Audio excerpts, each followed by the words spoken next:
د کونړ پوهنې ریاست د زلزلې له امله ویجاړ شوو ښوونځیو زده کوونکو ته د زده کړو د دوام په موخه نوي ټولګي په موقتي پنغالو کې جوړ کړي دي.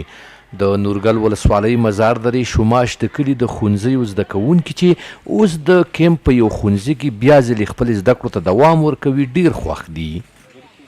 منګه شوماش کې زلزله وشله، مرتبونه او دغه د جوماتونه ټول وران شول. منګه هغې له امله دلته رالو.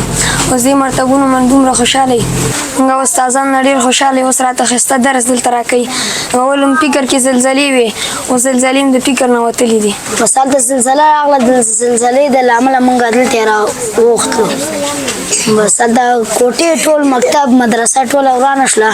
همدې کیمپ ته راووختلو خیمو ته، او بس دلته راته مکتبونه هم جوړ کړل او مدرسې هم جوړ کړل. موږ دې سره ډېر خوشحاله یو. د کونړ پوهنې رئیس وایي دوی د زلزله ځپلو په شپږو پنغالو کې نوي ښوونځي جوړ کړي او دغه ګام یې د دې لپاره پورته کړی چې د زلزله ځپلو کورنیو د ماشومانو د زده کړو لړۍ ونه درېږي، چې دغه ماشومان په خوندي چاپیریال کې خپل زده کړې پر مخ یوسي.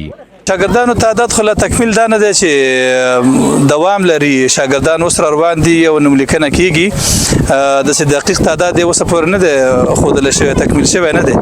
نو چې کله دا تعداد تکمیل شي بیا به موږ ووایو چې دومره شاګردان دي. حتی د صنفونو تعداد هم زموږ تکمیل نه دی، د ښوونځیو تعداد هم زموږ تکمیل نه دی. په دغه وخت کې موږ صرف په شپږو کمپونو کې یو دغه شانتي ښوونځی جوړ کړی.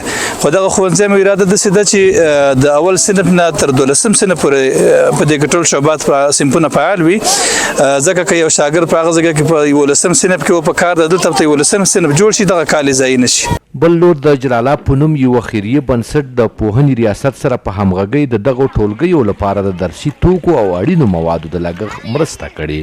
په دغه برخه کې د دغه دوه ټولګیو لپاره د زده کوونکو لپاره قرطاسیه، د ناستې لپاره لوازم، د څښلو پاکو اوبو لپاره لوازم او همداشان پکې او سولر شامل دي. د یادونې ده چې په کونړ کې وروستۍ زلزلې لسګونه ښوونځي زیانمن کړي دي. زرګونه زده کوونکي له زده کړو پاتې کېدل چې د پوهنې ریاست او خیریه بنسټونو له همکارۍ سره سم اوس د موقتي ټولګیو له لارې خپلو درسونو ته دوام ورکوي.